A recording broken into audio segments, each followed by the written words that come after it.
Donc, bienvenue à la 5e activité de perfectionnement du REFAD, exercice 21-22. On est rendu à au premier atelier de 2022. Des remerciements particuliers à Patrimoine canadien et au Secrétariat du Québec aux relations canadiennes pour leur généreux appui financier. Des remerciements tout particuliers à M. Daniel Barry, qui est directeur général de l'Institut de coopération pour l'éducation des adultes. M. Barry a accepté avec enthousiasme de nous parler d'une question qui l'interpelle depuis longtemps maintenant, les défis et enjeux du nouvel écosystème d'éducation des adultes en émergence. Donc, brièvement, M. Barry est directeur général de l'Institut de coopération d'éducation des adultes. Il est spécialiste du droit à l'éducation des adultes et des politiques et programmes le mettant en œuvre. Daniel Barry est actif en éducation des adultes depuis plus de 20 ans. Il possède une connaissance approfondie de plusieurs secteurs de l'éducation des adultes ainsi que des théories en ce domaine.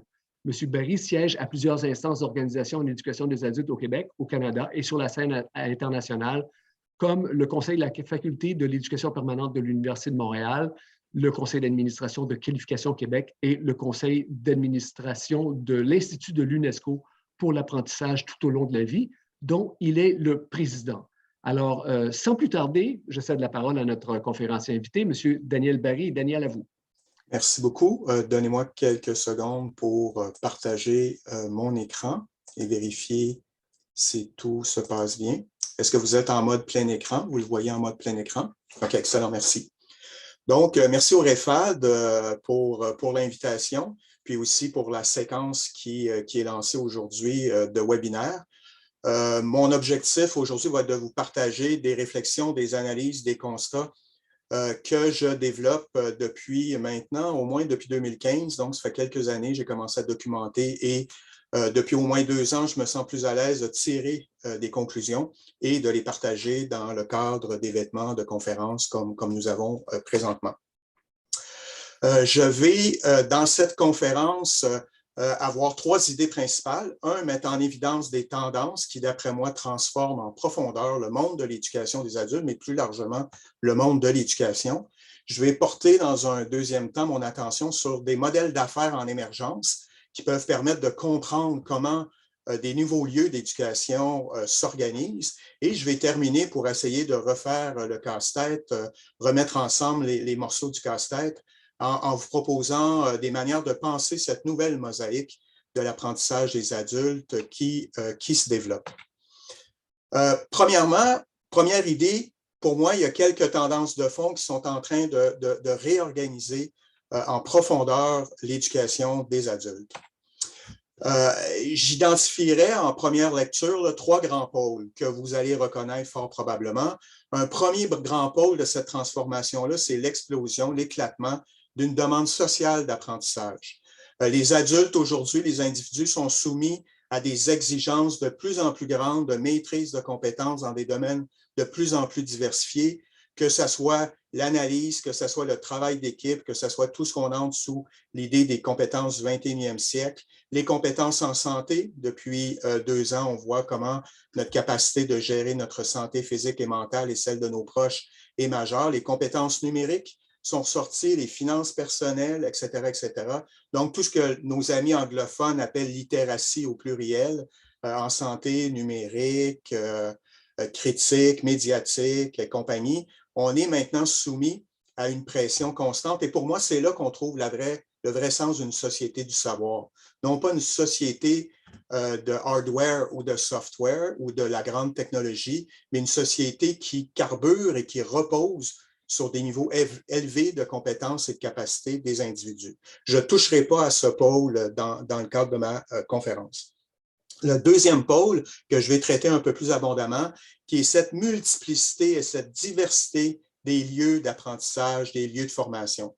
Et j'y reviendrai plus en détail dans le cadre de la conférence. Je vais toucher aussi à ce que j'appelle la nouvelle ingénierie pédagogique et andragogique et qui fait éclater les modèles de formation, les formats de formation du micro-learning à la formation longue, du en ligne, en présentiel ou hybride, etc.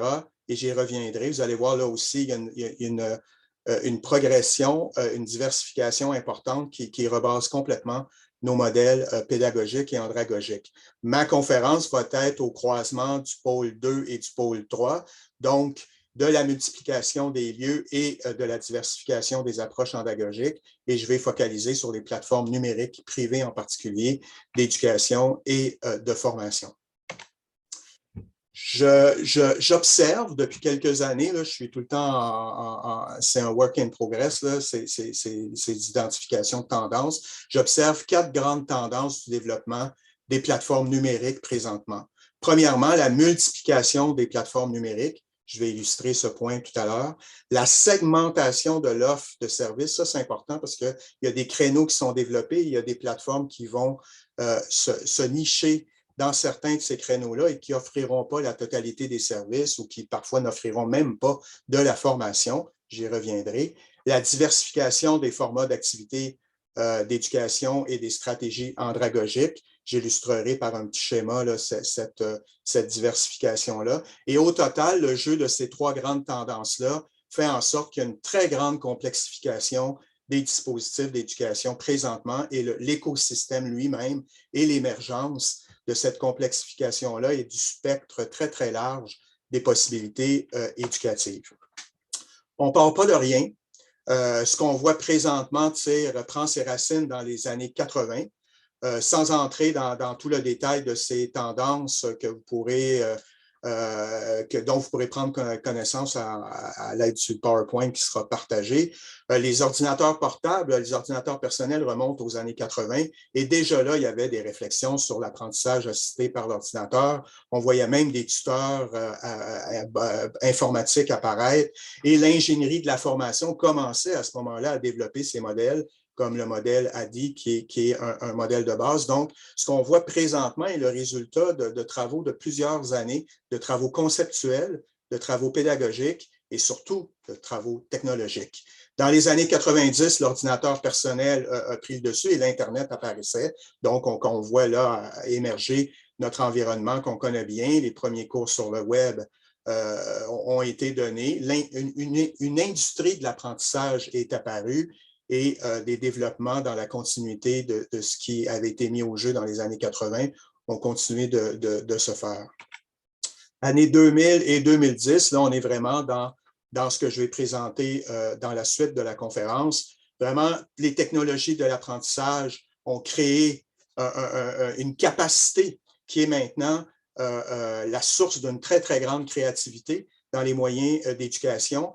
L'accès à une large bande était inévitable là, pour avoir de la vidéo, entre autres, les téléphones intelligents, etc., etc. Et on a vu à l'intérieur de ces équipements-là apparaître des nouvelles formes d'apprentissage mobile qui profitent des téléphones intelligents et le micro-apprentissage en particulier. Les cours libres, ouverts, massifs sont apparus et il y a une maturité de la réflexion technique qui s'est établie par des normes technologiques, des instruments comme des registres d'apprentissage pour enregistrer les acquis des personnes ou des référentiels de contenu pour pouvoir produire des activités éducatives. Puis, il y a un peu de politique et d'idéologie qui a émergé de tout ça. Le mouvement des ressources éducatives ouvertes s'est exprimé en contrepoids d'une industrie à but lucratif de formation qui s'est développée. Et dans les années 2010 à maintenant, beaucoup de ce que je vais parler un peu plus tard origine de ces progrès. Et là, on pouvait compter sur de la technologie à point avec grande capacité, sur une diversité de modèles pédagogiques, andragogiques. Et dans cette optique-là de développement d'activités de formation, on voit apparaître les microcrédits, la possibilité d'attester des acquis modulaires plus restreints. Je vous renvoie à la référence de laquelle j'ai tiré ces éléments-là. Et c'est un projet, c'est assez fascinant, c'est un projet de l'armée américaine qui développe les programmes de formation des soldats depuis les années 80 et qui, dans ce cadre-là, ont développé des normes technologiques, des modèles pédagogiques, etc., qui peuvent être d'utilité et beaucoup de travail de recension des tendances, dont celui que je viens de résumer à très grands traits. J'entre dans le vif de ce que je souhaite vous présenter. Première tendance, la multiplication des plateformes numériques. Vous l'observez fort probablement et je suis assuré que vous connaissez en partie ce que je vais vous présenter. Les grands géants du web sont entrés dans le domaine de la formation. YouTube Learning, j'y reviendrai sur son modèle d'affaires, Lincoln Learning, Amazon Academy et Facebook Éducation. Donc déjà là, par les capitaux, les départements de recherche et de développement, la capacité d'attirer les talents, l'intelligence artificielle, les laboratoires, etc., ces grands joueurs-là transforment non seulement les moyens, mais transforment l'écosystème et, entre autres, sont des grands moteurs d'un marché des EdTech, de la technologie éducative, qui est important. Vous connaissez probablement ces plateformes qui offrent des cours en ligne, payants ou non, avec forfait ou non, et je reviens à leur modèle d'affaires un peu plus tard. Coursera, Udacity, The Grid, Udemy, edX, TED, Khan, OpenSesame, il y en a beaucoup. J'ai pris ceux auxquels des listes des 10 ou des 15 meilleures plateformes.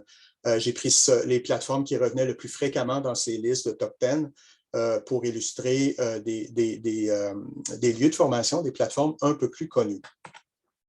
Il y a une boîte à laquelle je vous renvoie si vous voulez suivre cette évolution, Holon IQ, qui est une entreprise qui offre des services conseils pour des investisseurs dans le marché des EdTech et qui recense en continu les plateformes et ils en ont des centaines et des milliers de recensés, autant dans le préscolaire, chez les jeunes, formation de la main-d'œuvre en général et l'éducation des adultes en général. Il y a véritablement une multiplication, je pense que c'est un constat qui est facile à faire, là, une multiplication des plateformes numériques. La deuxième tendance est importante à avoir à l'esprit, ce que moi j'appelle la segmentation de l'offre de services. Certaines plateformes vont offrir des services de formation plus généraux, mais de plus en plus, il y a des nouveaux joueurs qui focalisent sur une des fonctions de l'ingénierie de la formation et qui souvent n'offrent même pas de formation. Il y a des plateformes qui se concentrent à offrir du tutorat, donc c'est de l'accompagnement par personne ou même par chatbot, là, par agent virtuel. Il y a des plateformes qui ne font que mettre des apprenants en relation, donc qui sont des plateformes d'apprentissage par les pairs.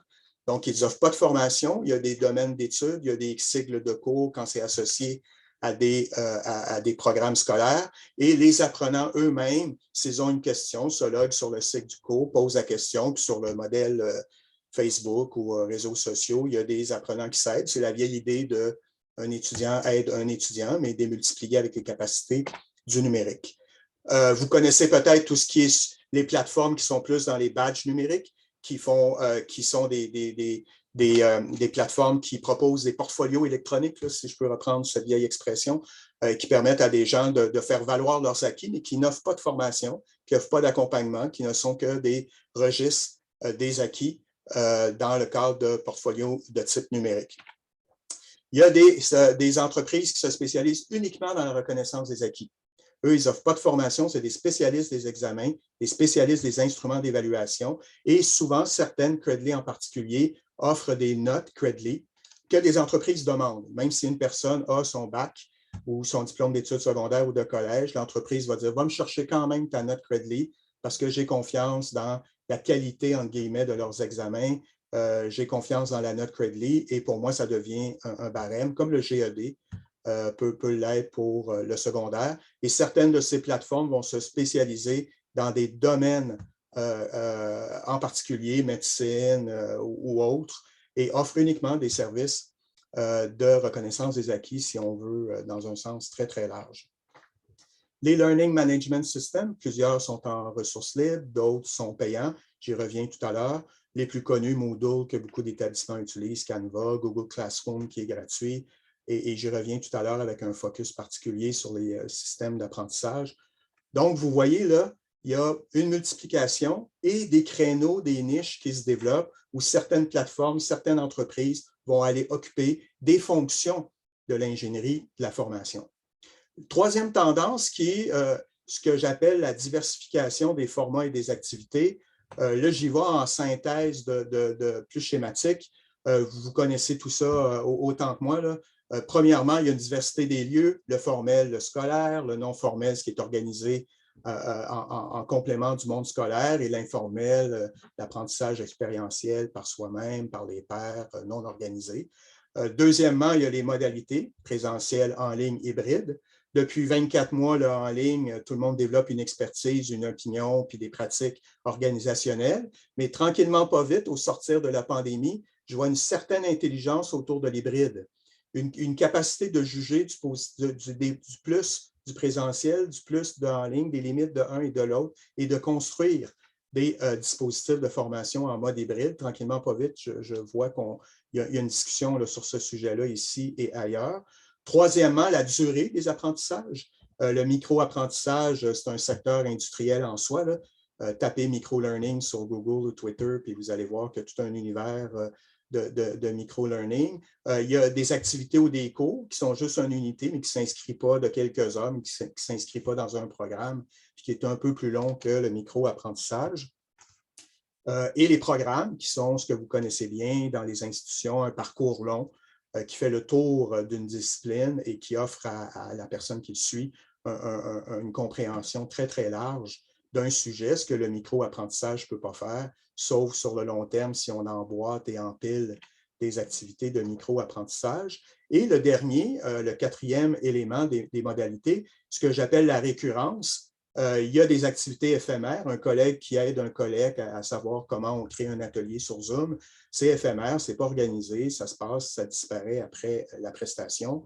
Il y a ponctuel, qui peut être, beaucoup des plateformes offrent des cours, mais qui sont là pour un mois, pour quelques années, après l'inventaire des cours est mis à jour, nettoyés, les cours disparaissent. Et il y a des formations plus permanentes, comme un programme universitaire, un programme collégial, qui existe dans la durée. Et qui n'est pas éphémère. Donc, toutes les combinaisons possibles de ces différentes modalités-là nous donnent des modèles d'activité qui peuvent être un programme universitaire qui est de l'éducation formelle, en présentiel, mais souvent de plus en plus en ligne, un programme dans la durée, donc sur le long terme et permanent, et d'autres modalités. Cette grille-là permet à la fois d'analyser, mais permet aussi de construire des activités qui pourraient combiner des programmes longs avec de l'éphémère en coaching, avec du micro-learning en service post-formation et vraiment construire une mosaïque et un parcours d'apprentissage diversifié pour les personnes. Dernière grande tendance, qui est la somme, en fin de compte, des trois premières, la complexification du monde de l'éducation. Il y a les lieux établis depuis les années 60, là, minimalement, au Québec, les établissements publics, les groupes communautaires dans toutes sortes de domaines, les institutions culturelles, les entreprises et même les mouvements sociaux qui ont des programmes de formation. Tout grand syndicat a des programmes de formation interne et beaucoup d'associations professionnelles ont leur propre université interne. Il y a des lieux en émergence que j'ai couverts tout à l'heure, les cours libres ouverts massifs, le micro-apprentissage sur téléphone, YouTube, Khan Academy, la disponibilité de contenu sur Internet. Et ça, je focaliserai un petit peu tout à l'heure là-dessus, des plateformes d'apprentissage par les pairs qui permettent à des individus d'offrir leur expertise à d'autres individus dans le médium numérique gratuit et en ligne. Et ce qui est vraiment pour moi le nouveau paradigme, c'est les plateformes numériques personnalisées d'apprentissage qui utilisent des algorithmes pour créer des environnements d'apprentissage qui suivent le développement d'une personne tout au long de sa vie, selon une panoplie de moyens, que ce soit de la formation courte, longue, en ligne, présentielle, tutorat. L'algorithme va aller piger dans un inventaire et des possibilités de formation, ce qui répond à la personne. Et ça, tout à l'heure, dans un schéma conceptuel, je montrerai les composantes de ces plateformes. Mais pour moi, ce n'est pas une évolution, ce n'est pas on passe de l'ancien et on s'en va vers le futur. Tout ça existe et tout ça fait partie des possibilités qu'on peut mobiliser pour répondre aux besoins des apprenants adultes. Et pour moi, il n'y en a pas un qui est mieux qu'un autre. La bonne question, c'est celle de l'ingénierie. Quel est le dispositif que je dois monter pour répondre adéquatement aux besoins d'apprentissage d'une personne? Et je n'ai pas, moi, de préférence idéologique, présentielle, en ligne, cours long, etc. Pour moi, tout est là. C'est une boîte à outils. Il faut pouvoir combiner correctement pour des individus ou des groupes de personnes, une équipe de travail d'une entreprise ou une communauté, le bon montage pour répondre aux besoins d'apprentissage des gens. Et ça implique aussi avoir les modèles pédagogiques qui répondent au profil d'apprentissage des personnes qu'on souhaite former. Donc ça, c'est l'univers qui se complexifie grandement là, de nos jours. Deuxième grande idée, les modèles d'affaires. Et là, c'est des analyses en construction que je fais, c'est des constats préliminaires, hypothétiques. Vous pourrez juger vous-même de leur pertinence. Comment ces plateformes-là s'organisent, se financent et développent leur fonctionnement. Le modèle YouTube, on le connaît bien. Probablement, chacun d'entre vous avait déjà visionné un tutoriel sur YouTube, que ce soit comment changer un pneu, à comment faire une recette, à la physique quantique et compagnie et compagnie. Le modèle de YouTube, dans le fond, YouTube ne produit pas de contenu. YouTube diffuse des contenus et ne paie pas les gens qui les produisent, sauf s'il y a des ententes de versement des revenus de publicité que YouTube fait quand il y a 3 millions de personnes qui cliquent sur une page. Donc, YouTube sous-traite en outsourcing la production des contenus à des établissements d'enseignement. Il y en a beaucoup qui offrent gratuitement leurs cours sur YouTube, à des experts qui le sont ou qui s'imaginent l'être et qui mettent en ligne des tutoriels sur comment faire ceci et cela, et des individus eux-mêmes, le menuisier du coin qui fait des vidéos, comment changer ceci, comment faire cela, comment réparer une chaise et compagnie. YouTube ont réalisé qu'il y avait un filon économique important avec les tutoriels. Ils ont comptabilisé qu'il y avait 1 milliard de téléchargements de tutoriels éducatifs par jour à l'échelle de la planète. 1 milliard. C'est probablement l'école la plus fréquentée du monde, c'est le visionnement de tutoriels éducatifs sur YouTube, comment ça marche Zoom, comment ça marche ceci, cela. Et ils ont créé un fonds, le YouTube Learning Fund, pour financer la production de tutoriels éducatifs parce qu'eux ont réalisé que c'était un filon d'affaires important. Donc, le modèle qui est là, c'est une plateforme qui diffuse des contenus produits par d'autres sans les payer et rendus disponibles à des apprenants qui ne paient pas la prestation de service. Et ce modèle-là finance la production des contenus parce que c'est une ligne d'affaires importante pour YouTube. Dans la même veine, mais d'autres types de modèles d'apprentissage par les pairs, il y a un truc qui s'appelle P2PU, le Peer-to-Peer University, qui est une plateforme qui permet à n'importe quel individu de mettre en ligne son propre cours, son syllabus, ses activités, sa formation, sur tout et sur rien.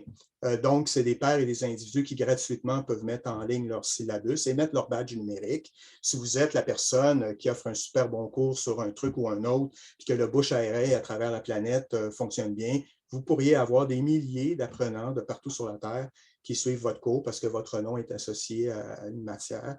Et pour les apprenants, c'est gratuit. Donc là, on a vraiment de l'apprentissage par les pairs, mais structuré. Ici au Québec, E180 est une plateforme de type média social qui met en contact des gens qui ont des expertises et des gens qui cherchent des expertises. Et c'est intéressant, le sujet le plus... donc, ça fonctionne un peu comme Facebook. Vous créez votre profil, vous mettez vos expertises, puis des gens cherchent des expertises. Le sujet le plus fréquemment demandé, c'est des femmes qui veulent savoir que dois-je savoir quand je voyage dans tel ou tel ou tel pays. Donc, c'est des femmes qui sont allées dans ces pays, qui disent « je connais comment dans tel pays les choses se passent pour une femme qui voyage » et des femmes demandent et la plateforme met en contact, paire les gens, sert un peu de fonction d'entremetteur. Donc, ce modèle-là, c'est la gratuité des services et l'externalisation de la production, outsourcing. L'autre, c'est un modèle qui est en croissance et vraiment de manière phénoménale depuis la pandémie, entre autres. C'est le modèle dit Netflix de la formation. Vous payez un forfait, puis vous avez accès à 10 000 cours, à la totalité du catalogue. Et là, dans ce cas-là, les plateformes connues, Lincoln Learning, pensez à ça, Lincoln Learning, c'est 500 $ pour un an.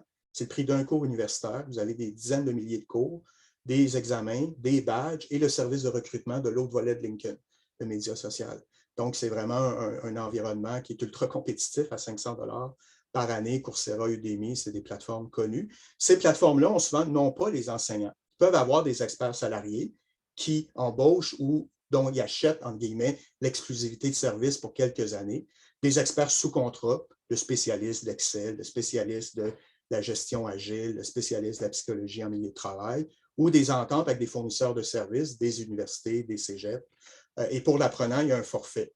Mais ce n'est pas si élevé que ça, entre guillemets. Ça peut tourner autour de 500 $ pour 40 000 cours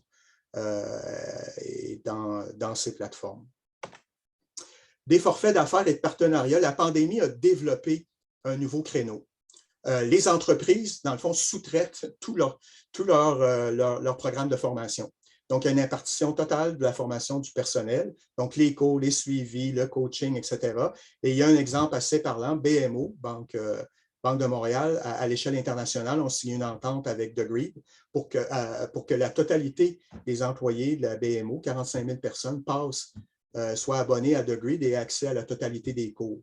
Il y a 75 des employés qui se sont bénéficiés de ce format. C'est comme si Desjardins disait à une université, que j'en nommerai pas pour ne pas mettre en évidence certaines, disait à une université X du Québec où j'abonne pour 500 $ par tête de pipe, tous mes employés peuvent s'asseoir dans n'importe quelle salle de classe, suivre n'importe quel cours, faire des examens, avoir les notes et avoir du suivi post-formation dans la construction de leur développement professionnel continu. Vous voyez là que c'est un créneau très lucratif et ces plateformes-là ne s'éparpillent pas. Ils sont sur des sujets très liés à des demandes de programmation, psychologie en milieu de travail, management. Vous ne verrez pas, quoique certaines s'ouvrent à ces formations-là, vous ne verrez pas l'histoire de la poésie au Moyen-Âge. C'est vraiment très, très, très centré sur des créneaux lucratifs parce qu'ils sont des entreprises à but lucratif. Les établissements d'enseignement aussi sous-traitent leur formation. Il y a des universités de plus en plus, aux États-Unis en particulier, qui vont acheter les services de ces plateformes. Donc, l'étudiant va être sur le visuel de son université sans savoir qu'il est en fin de compte avec 100 000 autres étudiants à travers le monde dans un cours de Udemy ou de Coursera for Campus. Et récemment, ici, l'Université Concordia annonçait qu'ils ont, dans le fond, sous-traité la formation continue de leur personnel à une de ces plateformes. Donc, c'est un peu ironique qu'un organisme de formation. Mais on voit là ces espèces d'hybrides, de partenariats, de forfaits d'affaires, beaucoup imbriqués, très complexes et en construction présentement. C'est vraiment là ce que j'ai remarqué depuis le début de la pandémie, que ces plateformes-là ont vu les occasions d'affaires. On dit à tous les établissements qui n'avaient pas la capacité de formation en ligne, on va vous l'offrir clé en main. Achetez nos services, puis vos étudiants basculeront sur nos plateformes. Ou carrément avec les entreprises d'offrir clé en main des services où l'entreprise paie un tête de pipe, puis dans le fond, il y a une boîte qui forme les gens et qui font du suivi de l'orientation, des suggestions, qui carburent à des algorithmes et autres éléments. Les LMS, les systèmes intégrés, sont en croissance. Et là, cette liste-là, je l'ai pris de deux listes qui étaient les LMS les plus utilisés par les entreprises. Donc, des entreprises qui raffinent, entre guillemets, la gestion de la formation en ayant des Learning Management Systems ou des Learning Management Systems qui offrent des services clés en main de formation et de suivi à des entreprises. Vous avez là les principaux là, qui sont revenus dans deux listes sur les LMS les plus utilisés par des entreprises à l'échelle mondiale. Le développement des LMS s'est fait, et ça c'est récemment, c'est hier que je suis tombé là-dessus, vraiment depuis le milieu, depuis les années 2010, les deux LMS les plus utilisés, Canva et Moodle, sont en open source, ce qui est intéressant. Blackboard a été très populaire à un certain moment donné, a fait des acquisitions, mais maintenant, on a les deux principaux, Moodle et Canva, qui sont en ressources libres pour le téléchargement du logiciel. Il y a des services plus raffinés, premium et compagnie qui existent, là. Mais vous voyez que c'est des tendances relativement récentes.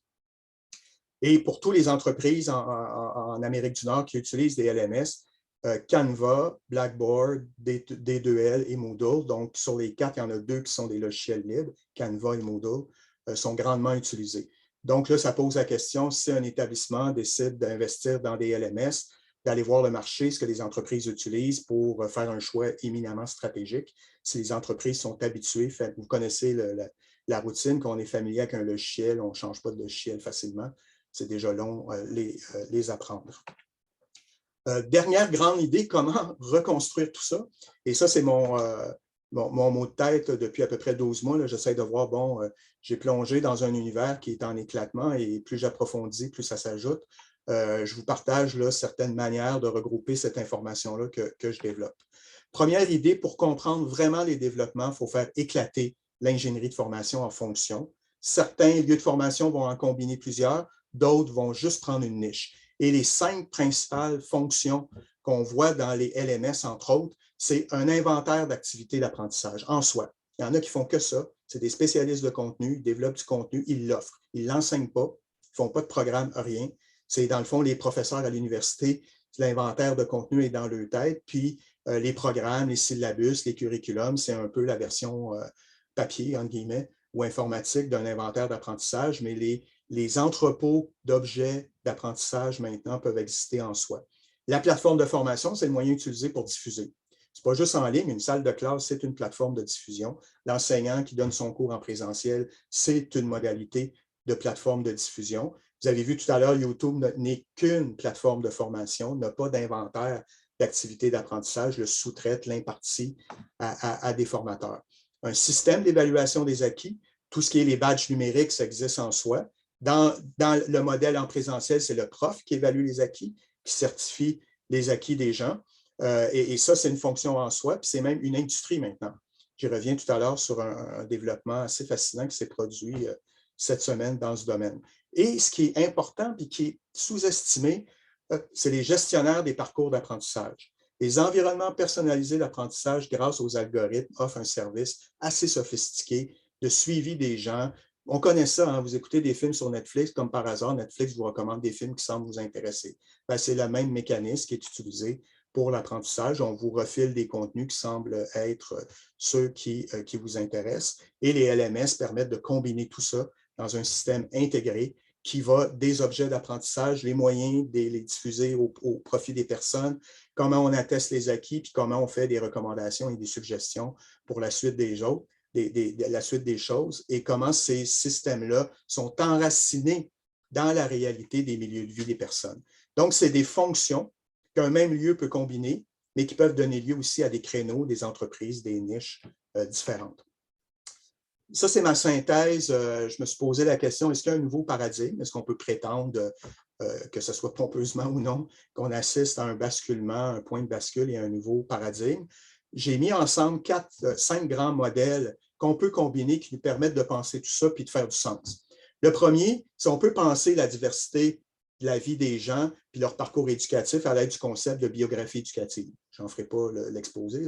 C'est un moyen de prendre la dynamique, la continuité, les spécificités de la vie des gens et d'insérer la formation dans des formations pertinentes pour les gens dans leur vie. Il y a moyen aussi, deuxièmement, de penser cette diversité éclatée des lieux de formation par les écosystèmes d'apprentissage.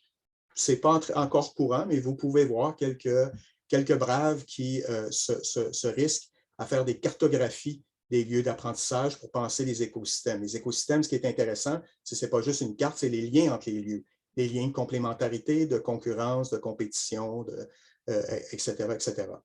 Troisièmement, la nouvelle ingénierie de l'apprentissage permet de penser toute la diversité des manières de former les gens, que ce soit du très court ou très long, en ligne, présentiel, hybride et compagnie. Quatrièmement, comment on peut gérer tout ça? Les Learning Management Systems, c'est une technologie, mais c'est aussi un modèle de gestion qui est programmé dans les Learning Management Systems. Quand on revient à la source, au modèle de gestion qui a pris une forme, qui s'est incarné dans de l'informatique, là, on voit comment penser plus largement les parcours d'apprentissage des personnes.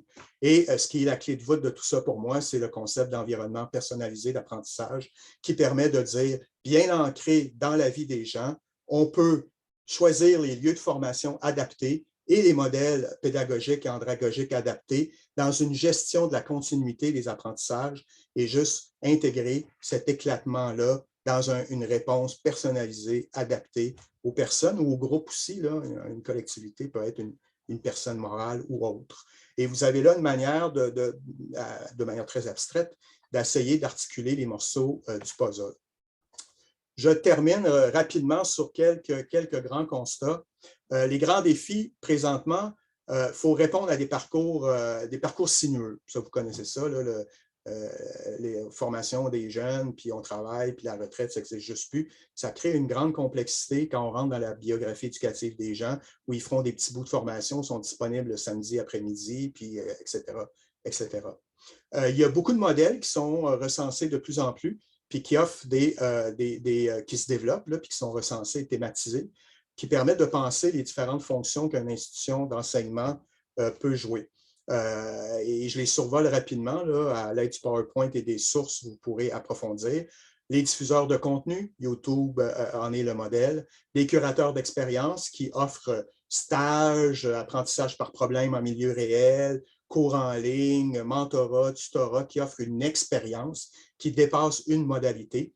Ceux qui se spécialisent dans la reconnaissance des acquis, c'est leur créneau. Ils vont attester, développer des instruments, attester des acquis. Des boîtes qui vont faire des liens vraiment tissés serrés avec des entreprises ou des secteurs industriels pour répondre aux besoins de main-d'œuvre. C'est comme ça un établissement d'enseignement devenait le service de formation d'une entreprise que des plateformes en ligne font, comme j'évoquais tout à l'heure, ou des lieux de formation qui vont cibler quelques secteurs. Les plateformes en ligne, c'est leur modèle d'affaires.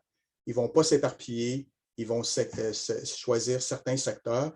Et pour l'anecdote, Amazon Academy sont en train de tester leur plateforme en Inde sur le génie. Donc, ils offrent des cours de génie en Inde. Ils font d'une pierre deux coups. Un, ils ont un volume d'apprenants astronomique. En Inde, tout est en centaines de milliers chaque fois qu'on ouvre quelque chose. Et deux, génie, ben, c'est ultra lucratif. Et un jour, vous aurez sur Amazon, je m'achète un livre, une table, puis un cours de génie et autres. Vous imaginez la portée tentaculaire d'Amazon. D'autres manières de dire un peu les mêmes choses que je vous laisserai approfondir. Là. Ce qui est pour moi important de souligner, c'est la création de géants mondiaux qui sont un énorme éléphant dans la pièce de tout l'univers de l'écosystème d'apprentissage. L'apprentissage en ligne par les pairs, qui est une formule qui se développe beaucoup en marge de tout ce qui est organisé. Les plateformes permettent à des personnes d'offrir leur expertise à d'autres. Et il ne faut pas sous-estimer la révolution dite robotique, l'intelligence artificielle dans le monde de la formation pour évaluer des acquis, faire des suggestions de cours, passer des examens, offrir des suggestions de formation pour la suite. Les agents, les chatbots, les agents virtuels, il y en a des très sophistiqués qui sont mis de pair avec des professeurs humains et qui offrent vraiment une formule assez complexe. Le journal la périodique Économiste aussi a fait une certaine typologie que vous pourrez voir. J'attire l'attention sur le modèle cluster, qui est plus compliqué au Québec, au Canada, comment des universités, des collèges pourraient pas se fusionner ou se mettre ensemble pour vraiment développer une niche et compétitionner à l'échelle mondiale, parce que dès qu'on est en ligne, c'est la planète qui est notre compétiteur. Je termine avec ces éléments de réflexion sur la suite. Le marché des EdTech, il ne faut absolument pas le sous-estimer, c'est le tsunami qui balaie. Présentement, on estime là, en 2022 que ce marché-là vaut formation des jeunes et formation des adultes, tout inclus, 255 milliards de dollars. Il triplerait au cours des prochaines années pour atteindre 600 milliards de dollars. C'est majeur, c'est gigantesque. Quelques phénomènes d'une maturation, d'une maturité du marché des EdTech, l'entrée en bourse de certaines plateformes. Récemment, dans les derniers 12 mois, Coursera, DeGrid, Udemy sont entrés en bourse. Et pour le cas de Coursera, par exemple, l'entrée en bourse leur a donné une infusion de capitaux de 4 milliards de dollars. Donc, 4 milliards, le gouvernement du Québec accorde 2 milliards à l'ensemble du réseau universitaire du Québec par année. C'est 2 années de subvention de tout le réseau d'universitaires d'un coup pour un lieu de formation. Donc, leur capacité économique, on ne peut pas concurrencer, il faut penser différemment les niches. Là. Le réseau public ne peut pas concurrencer des joueurs de cette ampleur-là, doit trouver sa particularité. Dans les derniers mois, il y a eu des fusions-acquisitions, donc c'est le signe d'une maturité. edX a acheté, entre guillemets, ou 2U, qui était une plateforme, où 2U s'est vendu à edX. Le plus récent, qui est la semaine passée, qui est assez fascinant, c'est Pearson qui fait des livres. Maintenant, Pearson fait des livres électroniques qui sont... c'est le livre dont vous êtes le héros. Là. Vous lisez certains chapitres, il y a des examens, ça vous oriente vers certaines pages, d'autres seront orientés vers d'autres pages. Il peut y avoir 40 000 pages au total, puis personne ne lit le même livre, en fin de compte. Et Credly, qui est le spécialiste des attestations. Donc, Pearson est allé chercher une plateforme, une expertise pour ajouter des crédits à ces livres. Donc, ils n'ont pas besoin de les vendre à des salles de classe maintenant.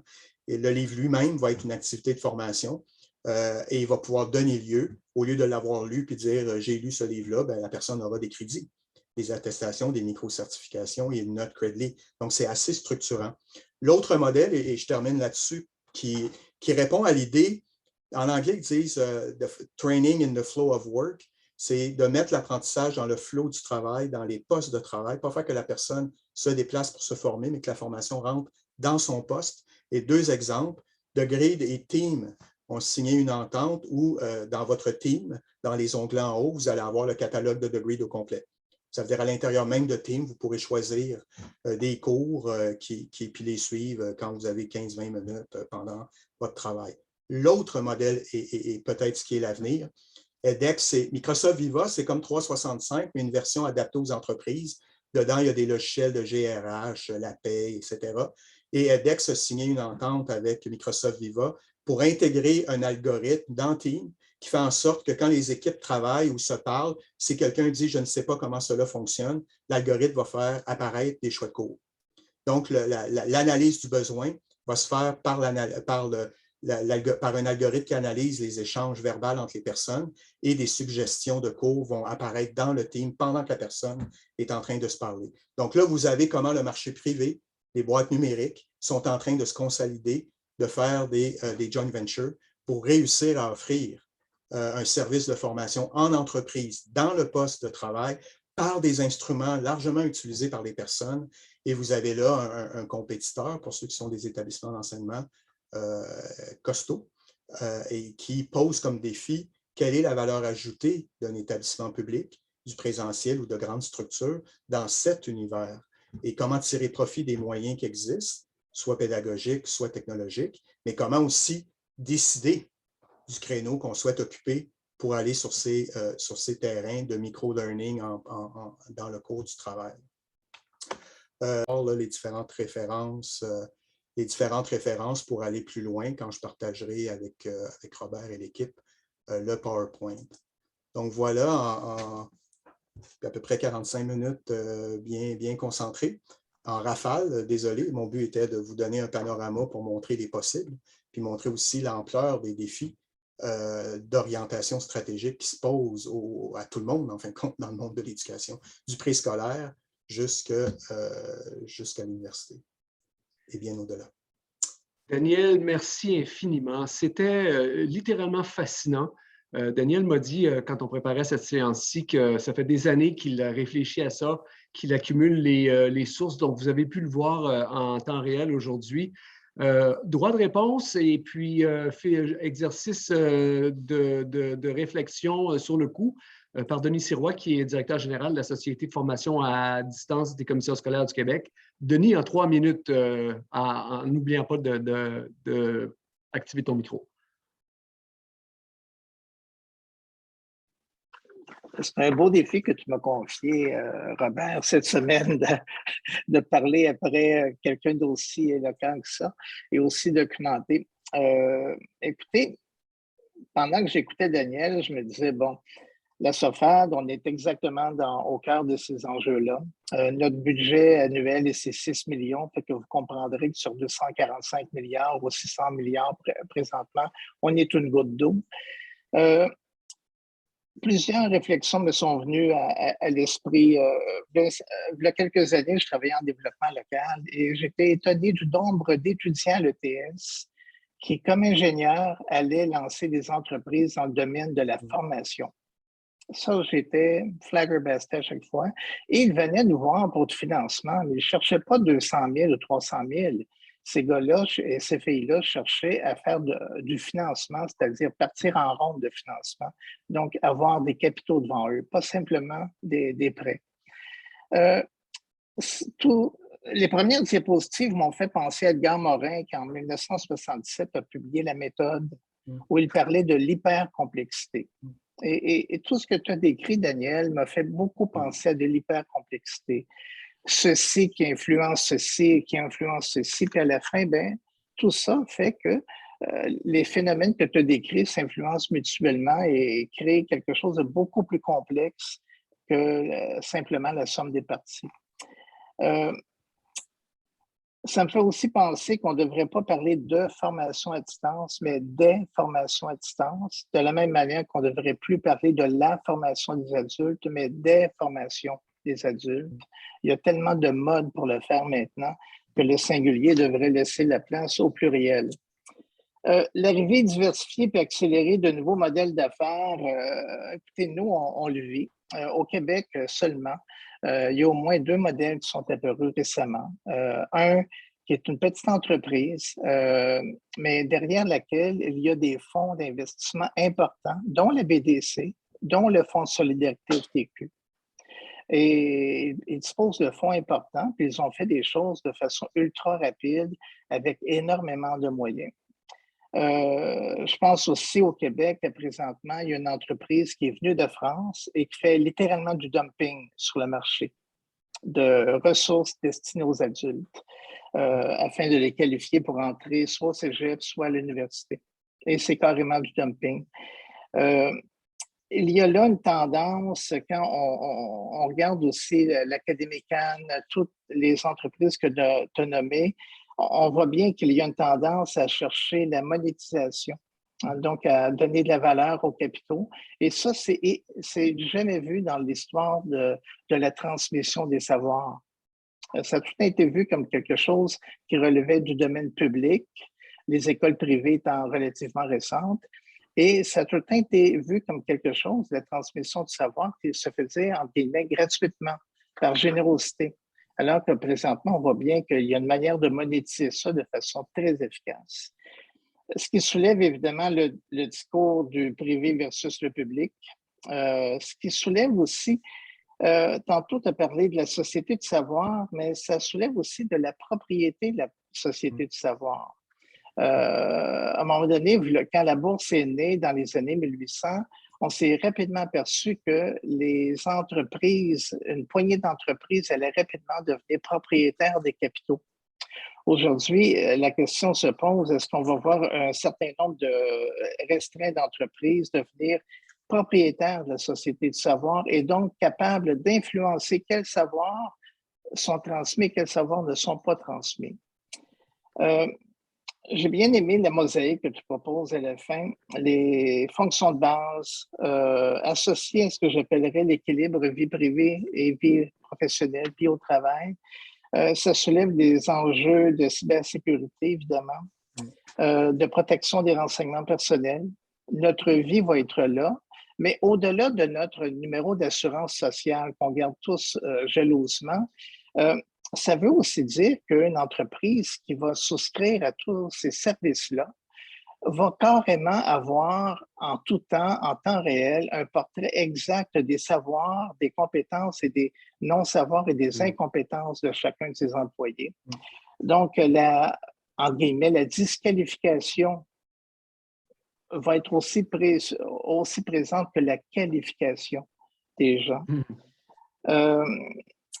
Thomas Kuhn, en 1962, parlait du nouveau paradigme. À l'époque, il disait que les paradigmes se succédaient au rythme de 1 par 10 ans, 1 par 20 ans. L'évolution récente montre que dans le domaine des technologies, ça s'applique au centre d'éducation, que les nouveaux paradigmes arrivent à peu près aux 3 ans. Là-dedans, je terminerai là-dessus mes remarques, Robert, c'est que j'ai l'impression que dans tout ça, il faut se demander comment on va transformer l'école publique, j'entends. Comment est-ce qu'on va, au travers de tout ça, conserver la proximité enseignant-apprenant? Comment est-ce qu'on va demander à l'État de jouer son rôle et d'investir massivement en éducation? Quand j'étais président d'un C3S, d'un centre de services de santé au Québec, j'avais interpellé un ministre en lui disant d'arrêter de demander de l'argent pour la santé, de demander plutôt de l'argent pour l'éducation. Je ne m'étais pas fait beaucoup d'amis parmi les autres présidents d'établissement, mais le ministre m'avait donné raison. Et je pense qu'il faut définitivement militer pour ça. C'est clair que toute la question des investissements qu'on fait dans nos vies privées, dans nos REER, etc., souvent maintenant, on nous offre des produits responsables, mais je pense qu'à un moment donné, on devra demander à nos institutions de s'assurer que nos investissements, quand ça touche l'éducation, sont aussi responsables que lorsqu'il s'agit d'armement ou de pétrole ou de tabac. Voilà. Fait que c'est tout ce que ça soulève en moi, la présentation.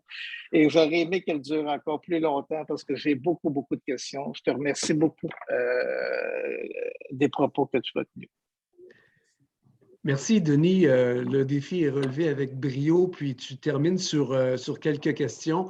Avant d'ouvrir la séance aux questions, je peux peut-être donner le micro à Daniel, voir s'il y avait des réflexions ou quelque chose en particulier à répondre à ce que tu disais, là. Puis les autres, pensez à vos questions. Je vous reviens dans quelques secondes.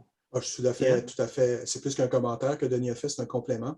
Et l'ICA, dans ce contexte-là, on s'est posé la question pour notre nouvelle planification stratégique pluriannuelle pour les 5 prochaines années, qu'est-ce qu'on veut faire dans ce contexte-là? Et l'angle qu'on a pris, c'est repenser au bien public et au bien commun dans ce contexte-là. Et toutes les ressources éducatives libres, l'open source et compagnie, etc., là, il y a beaucoup de réflexions aussi. Et tout ce que soulève Denis et tous les commentaires dans le chat là, aussi. Je vois que vous connaissez ces phénomènes-là. Puis aussi au Québec, l'association EdTech est un nouveau joueur qui commence à créer une synergie. Puis nous, c'est le bien commun, c'est le défi que l'UNESCO se pose aussi. Dans une perspective humaniste, quel est le bien public et le bien commun dans ce contexte? Qu'est-ce que ça veut dire? Qu'est-ce que ça impose? Donc, dans les 5 prochaines années, il y avait des questions, il y a une question, que doit-on faire ou que peut-on faire à partir de maintenant? J'avoue, en toute honnêteté, je suis à l'étape d'écrire, puis on me pose beaucoup la question, que pensez-vous de la suite? Je n'ai pas de réponse parce que je suis étourdi. Plus je rentre, chaque fois, je pense que j'ai fait le tour, puis je découvre de quoi, puis ça m'amène ailleurs, puis j'en reviens juste pas que ça existe. Mais le point d'ancrage, c'est le bien public et le bien commun. Ça, c'est une posture qu'on peut... Le privé va bien s'occuper de lui-même. Il n'y a pas un marché du bien public et du bien commun. Il faut le pousser, il faut le développer, il faut l'occuper. C'est l'angle que l'ICA va prendre pour les prochaines années. J'aime beaucoup ce que tu dis, Daniel. C'est très responsable, c'est très universel. Je voudrais me tourner vers vous, les participants. Est-ce qu'il y aurait des questions? N'hésitez pas à lever la main, prendre le micro, allumer votre caméra. Je vous écoute.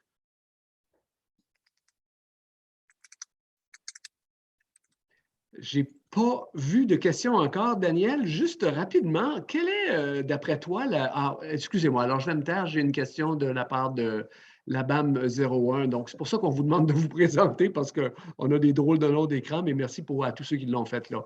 À vous la parole ici. Oui, bonjour. D'abord, merci pour la présentation. C'est Anne-Marie Labrec du ministère de l'Immigration. Puis, j'avais publié une question que je vois. Ah, ouais, voilà. Mais c'est ça que je vais la formuler de vive voix, là. Est-ce qu'il y a des pistes de réponse sur comment les institutions publiques ou à but non lucratif peuvent se démarquer dans cet environnement compétitif? Je regarde, il y a Netflix, mais il y a Télé-Québec. Les gens continuent à écouter Télé-Québec. C'est pourquoi.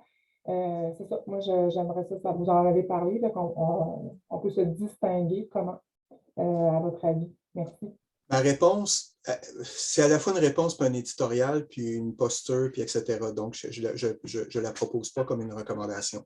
Premièrement, tout ce que Denis a dit comme conséquence et implication, mais j'en rajouterai une autre en français.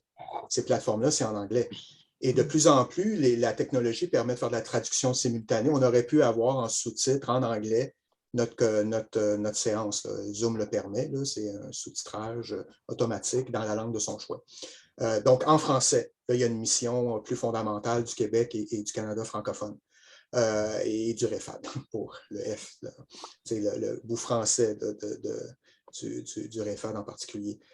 Et ça, c'est un bout. L'autre, et ça, c'est plus litigieux, c'est pour compétitionner, il faut cibler des créneaux, mais on a une infrastructure publique. Est-ce qu'on peut la penser plus collectivement?